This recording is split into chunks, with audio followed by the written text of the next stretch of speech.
हमारे सभी भाई बहनों का यीशु मसीह के नाम से अभिनंदन। आज हमारे साथ हमारी एक नई टीम मेंबर है निधि सैनी।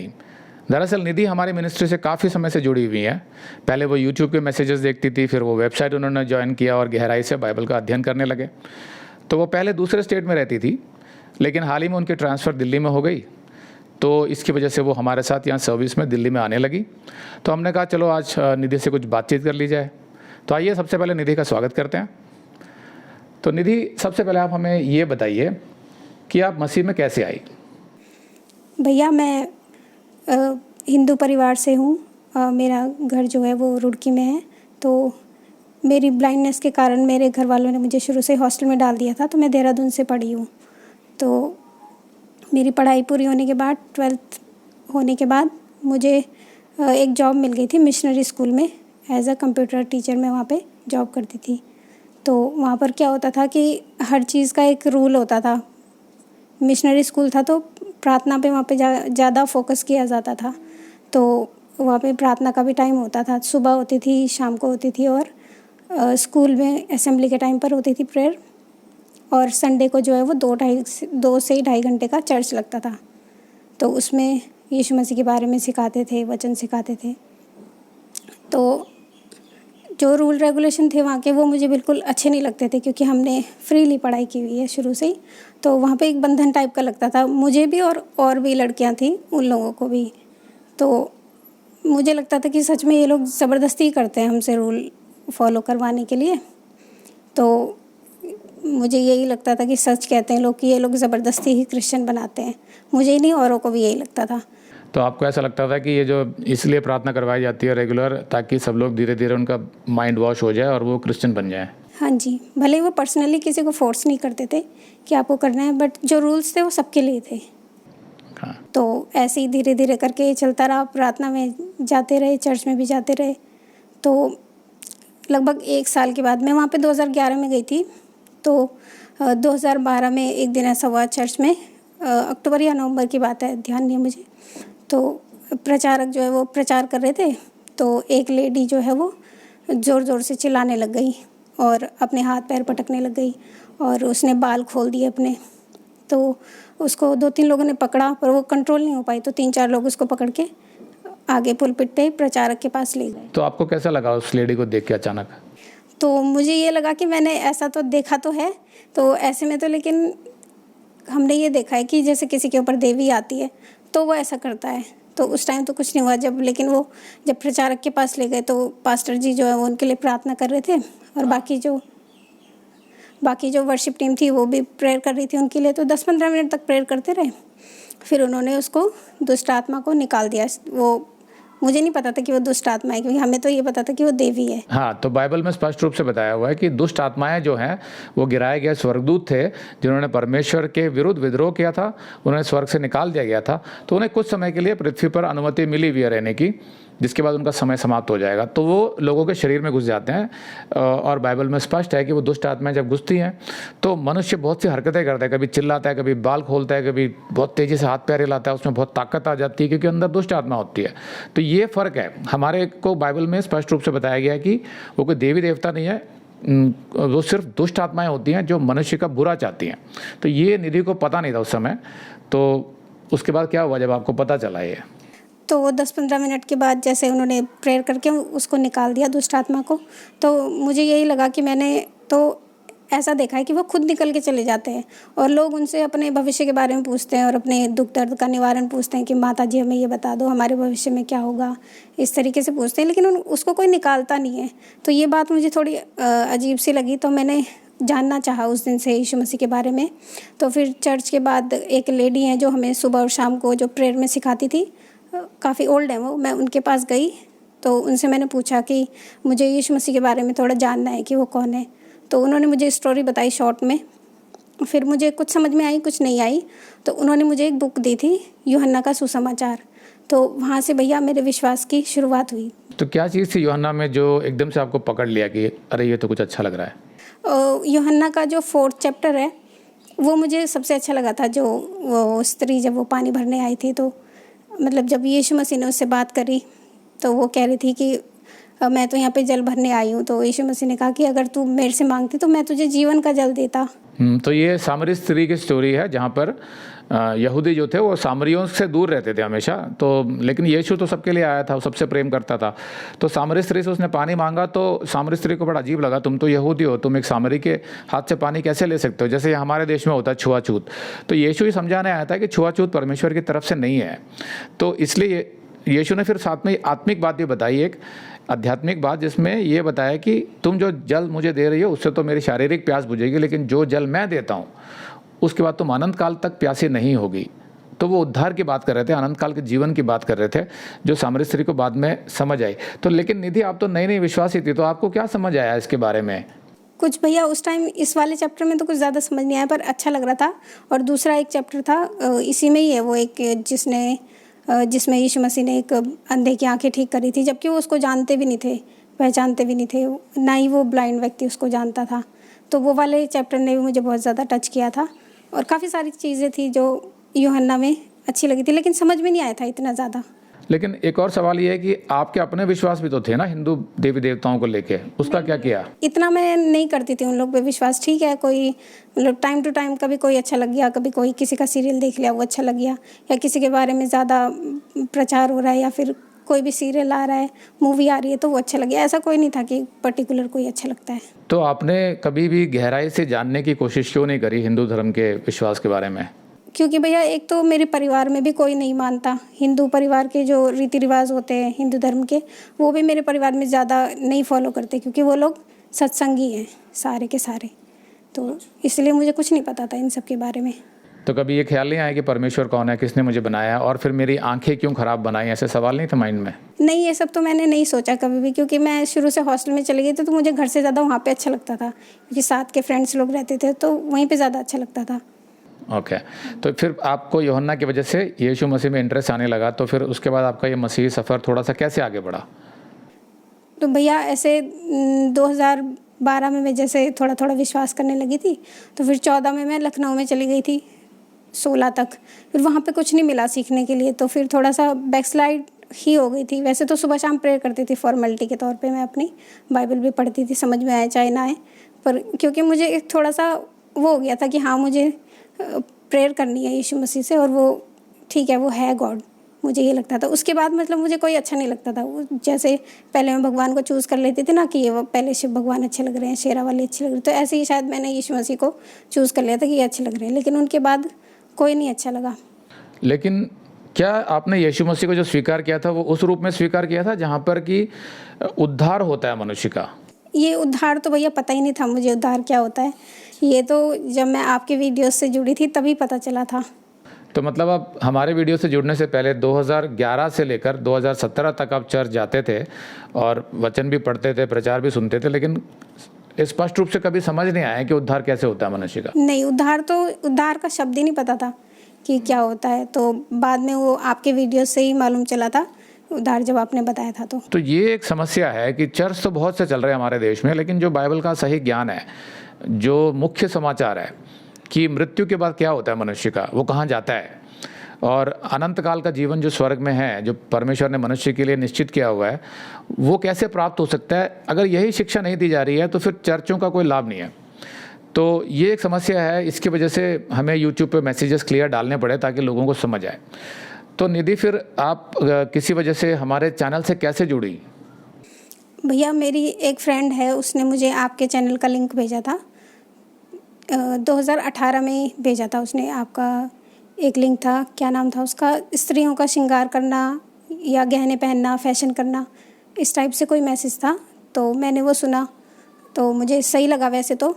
तो आपने ये वाला मैसेज क्यों सुनना चाहा जो श्रृंगार से संबंधित था, क्योंकि ये तो कोई आध्यात्मिक मैसेज नहीं था?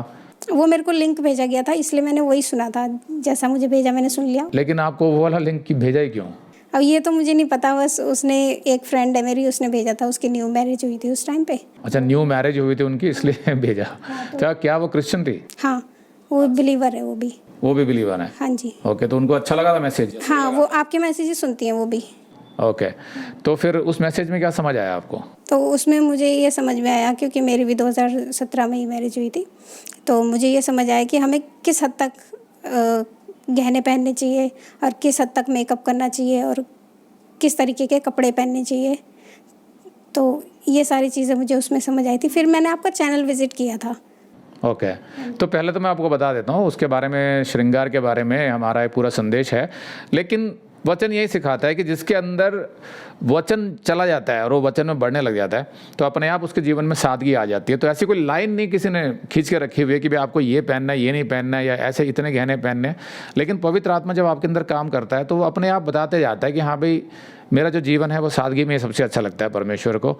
तो मुझे कितना पहनना है, कितना नहीं पहनना है, कौन से गहने पहनने हैं, वो सब अपने आप क्लियर होता जाता है। तो वो हमारा कभी भी मेन मुद्दा नहीं होता है कि कभी कभी चर्चों में लोग लीगलिस्टिक हो जाते हैं कि भाई तुम्हें गहने नहीं पहनने हैं, तुम्हें ऐसे कपड़े नहीं पहनने, तुम्हें वैसे नहीं करने हैं। दिक्कत ये है कि जब वचन गया नहीं है उनके अंदर तो उनको समझ ही नहीं आ रहा है कि मुझे क्यों रोका जा रहा है, क्योंकि वो तो संसार से आए होते हैं। तो इसके विषय में पूरा संदेश है हमारा, यूट्यूब पे आप ज़रूर देखिए। तो फिर आप हमारे चैनल से जुड़ गई, तो दूसरे भी तो प्रचारक थे जो उनको आप देखते थे, तो ऐसा क्या था हमारे चैनल में जो आपको लगा कि अलग है, ठीक है, क्यों लगा आपको?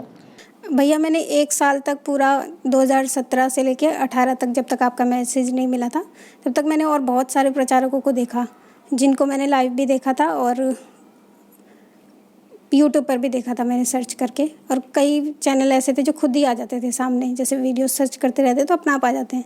तो काफ़ी सारों को देखा था मैंने, वो लोग भी सिखाते थे, खूब एंटरटेन करते थे अपने मैसेजेस में, कई बार अच्छी अच्छी बातें करते थे। तो लेकिन आपके मैसेजेस में मुझे ऐसा लगा कि शुरू में तो ठीक है, ऐसे ही लगते थे कि मतलब भैया एक्टिव नहीं रखते हैं। हाँ, मतलब कुछ है नहीं, कुछ एक्शन नहीं है, कुछ भावनाएं नहीं है ज़्यादा, हाँ जी। सिंपल ऐसे सुनाए जा रहे हैं, सीधा सीधा बोलते जा रहे हैं, चेहरे पे कोई ज़्यादा भाव नहीं है, ऐसा लगता था कभी? हाँ, वही था कि आप बोल रहे हैं और हम सुन रहे हैं, बस हमें कोई वो नहीं है, कोई सुन रहा है नहीं सुन रहा है, शायद ऐसा कुछ नहीं है। ओके। हाँ जी, तो ऐसे पर मुझे सही लगती थी आपकी बातें, जो सही लगती, लेकिन मेरा कंसंट्रेट नहीं बन पाता था, मैं उस पे कंसंट्रेशन नहीं हो पाता हाँ, था। मैं फोकस नहीं कर पाती थी उस पर बिल्कुल भी। ओके। तो मैं क्या करती थी कि कोई काम लेके बैठ जाती थी। वैसे काम हमारा सुबह ही हो जाता था सारा, क्योंकि मेरे हस्बैंड जो है वो कंपनी में जाते थे जॉब करने के लिए। तो फिर मैं क्या करती थी, या तो कपड़े लेके बैठ गई प्रेस करने के लिए और एक तरफ मैसेज लगा दिए, तब मैं सुन लेती थी ऐसे करके। तो फिर मैंने आपके बहुत सारे मैसेजेस ऐसे ऐसे करके ही सुने, तब मेरी आदत हो गई। तो उसके बाद मतलब जो मैसेजेस सुन रहे थे तो एक तो आपको इंटरेस्ट आने लग गया, बातें समझ आने लगी, तो बाइबल कितनी समझ आई? भैया पहले तो बिल्कुल भी बाइबल समझ में नहीं आती थी, लेकिन जैसे आपके मैसेजेस में सरलता होती थी बहुत ज़्यादा, मतलब। और दूसरी चीज़ ये कि आप हर एक चीज़ का साधारण उदाहरण दे के आप समझाते थे, तो वो चीज़ें मुझे ज़्यादा टच करती थी और ज़्यादा समझ में आती थी।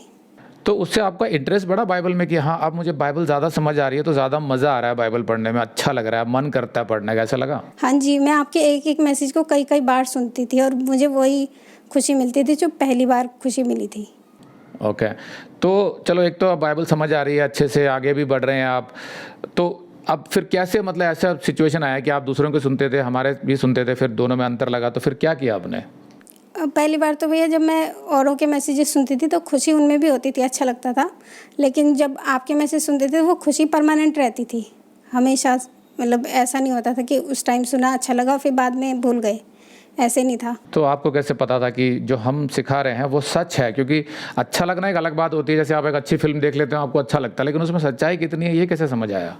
भैया जैसे कि आपने बोला कि फ़िल्म देखते हैं, तो फ़िल्म जब हम देखते हैं तो उसी टाइम पे हम एंजॉय करते हैं, लेकिन जो पवित्र आत्मा होता है वो उस जो आनंद देता है वो परमानेंट होता है। जैसे जो आप मैसेज बताते थे तो वो हमेशा के लिए मतलब मन में सेव हो जाते थे और हमेशा उसको खुशी होती थी जब भी हम सोचते थे कुछ भी।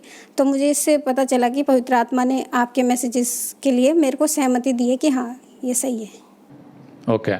तो फिर इस तरीके से आप वचन में बढ़ने लगे। तो यूट्यूब पे हमारा चैनल था जिस पे आप मैसेजेस देखते थे, लेकिन फिर एक समय आया जब हमने वेबसाइट शुरू किया जिसमें कुछ चार्जेस भी थे, तो आपको कैसा लगा उस समय? भैया मैं थोड़ा दुखी हो गई थी उस टाइम पे, क्योंकि हमारी फाइनेंशियल जो कंडीशन थी वो इतनी सही नहीं थी। तो मुझे लगा कि मैंने कहा भैया का चलो अब 2-3 दिन बाद मैसेज तो आ ही जाता था, लेकिन अब तो ये भी बंद हो जाएगा। तो मैं प्रार्थना करने लगी थी परमेश्वर से कि परमेश्वर हमारे पास इतने पैसे हों कि हम भैया का वेबसाइट जो है वो ज्वाइन कर सकें और बाइबल को सीख सकें, क्योंकि आपने बताया था कि आप शुरू से आयत दर आयत पुस्तक दर पुस्तक सिखाएंगे, तो मुझे और खुशी होती थी कि चलो हम भी सीखेंगे, अच्छा लगेगा। बाइबल को। एक चीज़ मैंने बताई थी जब मैं अपने वेबसाइट के बारे में इंट्रोडक्शन दे रहा था यूट्यूब पे कि हमने ऐसा वेबसाइट खोला है, तो उसमें मैंने एक और बात बोली थी कि हालांकि हमारी फ़ीस बहुत कम है, अगर आप देखें तो 100 रुपये महीना पड़ती है, 1200 रुपये साल की पड़ती है। लेकिन अगर किसी के पास आज नहीं है 100 रुपये देने के लिए भी, तो भी अगर वो सीखना चाहता है और अगर हमारा वेबसाइट परमेश्वर की ओर से और वो मनुष्य अगर प्रार्थना करेगा कि परमेश्वर मुझे सीखना है लेकिन मेरे पास इतना पैसा नहीं है, तो परमेश्वर उसका समाधान ज़रूर निकालेगा। ऐसे मैंने बताया था उस संदेश में। तो मुझे जानना है कि आपके पास नहीं थे तो आपने जब प्रार्थना करी तो उसका क्या परिणाम निकला? तो भैया जैसे आपका जनवरी में शायद आपका वेबसाइट शुरू हुआ था, तो मैंने 2-3 महीने लगातार प्रार्थना करी इस चीज़ के लिए। आपके मैसेज आते थे, वो 5-6 मिनट के ही रहते थे, तो मुझे बहुत अंदर से फील होता था कि मैं क्यों नहीं सुन पा रही हूँ पूरा। तो मैं परमेश्वर से प्रार्थना करती रही लगातार 3 महीने तक। तो अप्रैल में जाके परमेश्वर ने मेरी उस प्रार्थना को उत्तर दिया, जबकि उस टाइम पे लॉकडाउन लग गया था, तो मेरे हस्बैंड की जो है वो कंपनी भी बंद हो गई थी। तो ऐसा हुआ था कि एक मैंने एफडी कर रखी थी, जब मैं जॉब करती थी तो मैंने एफडी कर दी थी, उसमें 300 रुपये पर मंथ हमें जमा करने पड़ते थे। लेकिन क्या था कि जिस कंपनी में हमने एफडी खोली थी वो चली गई थी, भाग गई थी, तो उसमें हमारा सारा पैसा डूब गया था। लेकिन मैंने जब प्रार्थना करी तो परमेश्वर ने सुना और वो कंपनी वापस आ गई और उसने हमारे पैसे दे दिए। तो मेरे पास कुछ 5,000 के आसपास पैसे हो गए थे। तो मैंने परमेश्वर को धन्यवाद दिया और सबसे पहले मैंने वेबसाइट ज्वाइन किया। तो ये तो बड़ी अद्भुत गवाही है कि जो कंपनियां भाग जाती है वो कभी वापस तो नहीं आती है, लेकिन ऐसा लगता है कि निधि की प्रार्थना की वजह से परमेश्वर ने उस कंपनी को वापस भेजा और इनके पैसे वापस मिल गए। तो मुझे ये विश्वास था कि जो भी प्रार्थना कर रहा है वो अपना दिल व्यक्त कर रहा है परमेश्वर के सामने कि परमेश्वर मुझे ये देखना है वेबसाइट, तो मेरे लिए पैसे दीजिए, तो उनको मिल जाता है। मुझे इस बात का विश्वास है। तो इस तरीके से आप वेबसाइट में जुड़ी।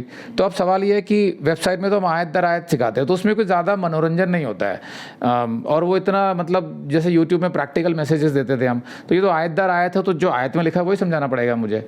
तो कभी कभी थोड़ा सा ऐसा हो जाता है कि समझ नहीं आ रहा या बहुत भारी हो गया। तो फिर आप यूट्यूब से जो आई वेबसाइट में, तो क्या फ़र्क पड़ा वेबसाइट में सीखने से? भैया वेबसाइट में आप केवल बाइबल ही नहीं सिखाते, बाइबल से रिलेटेड और भी चीज़ें सिखाते हैं, जैसे कि चर्च का इतिहास हो गया और बाकी जो बाइबल से रिलेटेड जो सभ्यता है जो चल रही है अलग अलग, और आपने अपोलोजेटिक्स की क्लास भी चलाई है। तो उसमें मुझे यही लाभ हुआ कि आप बाइबल को भी हम गहराई से सीखेंगे और उसके आसपास की जो चीज़ें हैं, बाइबल क्यों सच है, बाइबल ही क्यों परमेश्वर का वचन है, हम क्यों माने उसको, इस तरीके से आप पूरा अच्छी तरीके से सिखाते हैं। तो मुझे ये बहुत बड़ा लाभ हुआ वेबसाइट में आने से। तो ठीक है, अब आपका ज्ञान बढ़ रहा है वेबसाइट से और आयत दर आयत आप सीख रहे हैं। लेकिन निधि, जीवन में क्या फ़र्क आया? क्योंकि बहुत से लोग बहुत सी धार्मिक बातें करते हैं, आध्यात्मिक बातें करते हैं यूट्यूब पे भी अलग अलग धर्म से, लेकिन मैं हमेशा ये पूछता हूँ कि भाई उससे आपके जीवन में क्या लाभ हो रहा है? उससे क्या आपके जीवन में शांति आ रही है, कोई आनंद आ रहा है, या कुछ आप सही फैसले ले पा रहे हैं, या आपको समझ आ रहा है कि पाप क्या होते हैं, जो परमेश्वर की नज़र में गलत चीज़ें हैं वो क्या होती हैं, उनसे दूर कैसे रहना? ये जो एप्लीकेशन है ये हो पा रहा है कि आपके लाइफ में? भैया पूरी तरीके से तो नहीं, बट हाँ ये है कि जैसे जो गलत चीज़ है, जैसे मूवीज़ देखना, पहले मैं बहुत ज़्यादा मूवीज़ देखती थी, सीरियल देखती थी और गाने भी सुनती थी अलग अलग सिंगर्स के, तो वो भी मैंने बंद कर दिए थे जब से मैंने आपके मैसेज सुने थे। तो ऐसा तो नहीं कि कोई मैंने नियम के तौर पे बोला कि नहीं मसीहियों को नहीं देखने चाहिए? नहीं, बिल्कुल नहीं। उसमें भी एक बात है, मैं बताती हूँ। आपका एक मैसेज था टीवी और फिल्में क्यों नहीं देखनी चाहिए हम लोग को, तो उसमें आपने एक चीज़ बताई थी जो मेरे को बहुत टच की थी कि ऐसा कोई काम हमें नहीं करना चाहिए जो परमेश्वर की महिमा ना करे। हमें हर एक काम वो करना चाहिए जिससे परमेश्वर की महिमा हो। तो ये चीज़ मुझे बहुत टच कर रही थी। लेकिन कुछ दिनों बाद फिर मैं देखने लग गई थी। भले ही मैं वैसी फिल्में नहीं देखती थी रोमांटिक वगैरह वाली, बस मैं पारिवारिक मूवीज़ देखती थी। उसके बाद फिर आपका एक और मैसेज आया कि ढिठाई के पाप क्या होते हैं, तो उसमें भी फिर मुझे ये समझ आ गया कि नहीं, अब मुझे नहीं देखना है कुछ भी। परमेश्वर मुझे कह रहा है कि नहीं, ये भी गलत है, ये मूवीज़ जो पारिवारिक हैं ये भी सही नहीं है। तो फिर मैंने उनको भी छोड़ दिया। मैं कोई सीरियल वगैरह मैं आपको बताता हूँ, पारिवारिक मूवीज़ जो देखने में सही लगती है वो हमारे लिए क्यों सही नहीं होती मसीहत के लिए। कभी कभी हो सकता है एक आध मूवी सही भी हो, लेकिन ज़्यादातर मूवीज़ में जो मूल्य दिखाए जाते हैं, जो समस्याओं के समाधान निकाले जाते हैं उसमें, वो बड़े सांसारिक होते हैं, और उनके जो डायलॉग्स होते हैं वो भी बड़े सांसारिक तरीके से बात करते हैं वो लोग। तो मसीहत तो एक अलग तरह की शिक्षा है कि जीवन कैसा होना चाहिए, परमेश्वर पर निर्भर करना क्या होता है, समस्याओं के समाधान परमेश्वर से प्रार्थना करके जैसे हम समाधान निकलवाते हैं वो क्या होता है। तो ये बड़ा फ़र्क होता है, तो इसलिए हमारे लिए वो इतना सूटेबल होते नहीं है।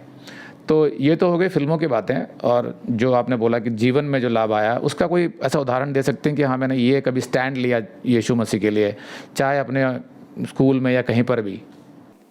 भैया जैसे पहले तो मैं बहुत ज़्यादा गुस्सा करती थी, और मतलब हेल्प करने की भी मेरे अंदर इतनी ज़्यादा भावनाएं नहीं थी। जैसे कि हम जितने भी फ्रेंड्स हैं सारे मेरे जैसे ही हैं, ब्लाइंड है सब लोग, तो मेरे को तो जैसे थोड़ा बहुत दिखता है, लेकिन उन लोग को बिल्कुल भी नहीं दिखता, तो मैं कम हेल्प करती थी पहले। लेकिन यीशु मसीह में आने के बाद तो मेरे अंदर ये वाला नेचर आ गया कि मैं सबकी, मुझे लगता है कि मुझे सबकी हेल्प करनी है किसी भी रीति से, तो मैं ऐसा करती हूँ। और दूसरा ये कि स्टैंड जहाँ भी लेना पड़ जाए यीशु मसीह के लिए, मैं ये नहीं कहती हर जगह लेती हूँ, पर जैसे छोटी छोटी चीज़ों में मैं परमेश्वर के लिए खड़ी होने के लिए कोशिश करती हूँ।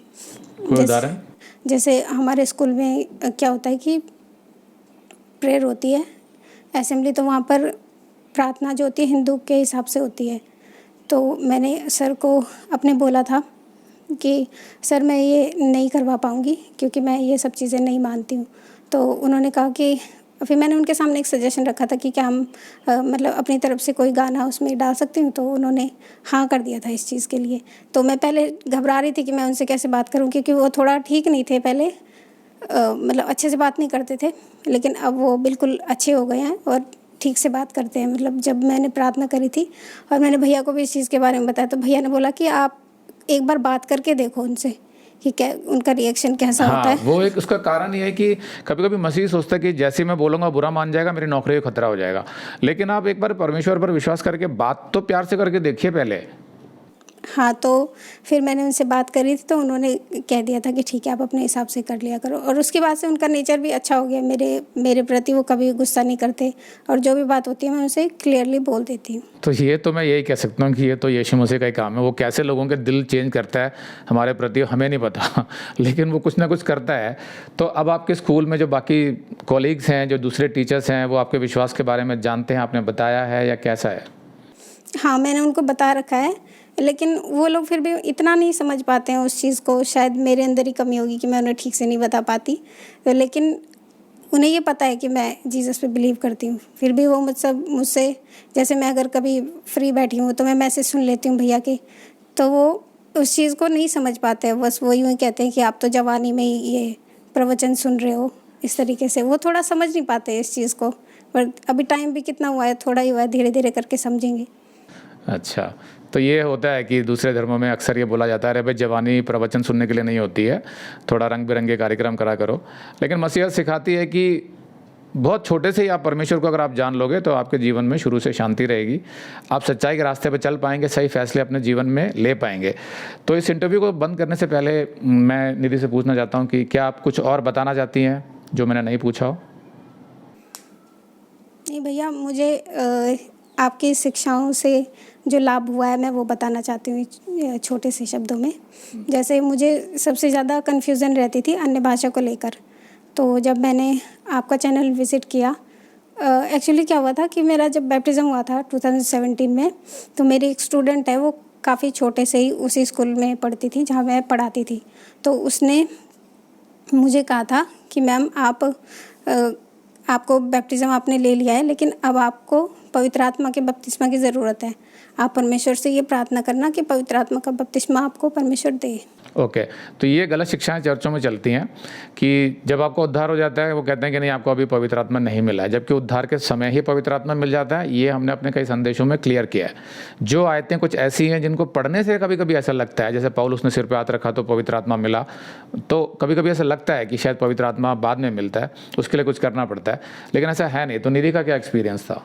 तो भैया हमारे चर्च में तो जो पास्टर थे, प्रचारक थे, वो तो नहीं बोलते थे अन्य भाषा, लेकिन कुछ लड़कियां थी हमारे स्कूल में जो अन्य भाषा बोलती थी। जब हम लोग प्रेयर करते थे प्रेयर के टाइम पे, तो मुझे ये लगता था कि यही है पवित्र आत्मा, यही मिला हुआ है, क्योंकि ये तो मुझे आती नहीं है लैंग्वेज, तो जिसको पवित्र आत्मा मिलता होगा उसको ये लैंग्वेज आती होगी।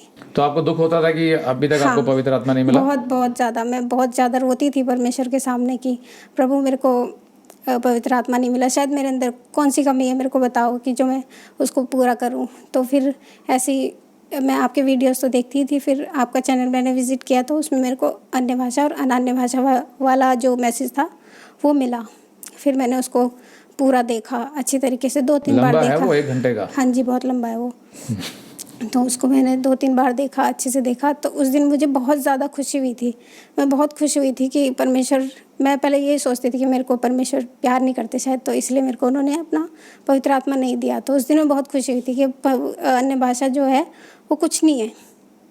तब मुझे इस चीज़ की मतलब ये संतुष्टि हुई जो थी। बेतुका स्पष्ट उच्चारण होता है, बड़बड़ाते हैं जो, वो कुछ नहीं है, वो परमेश्वर की ओर से नहीं है, ये समझ आ गया था हाँ आपको? जी, बिल्कुल।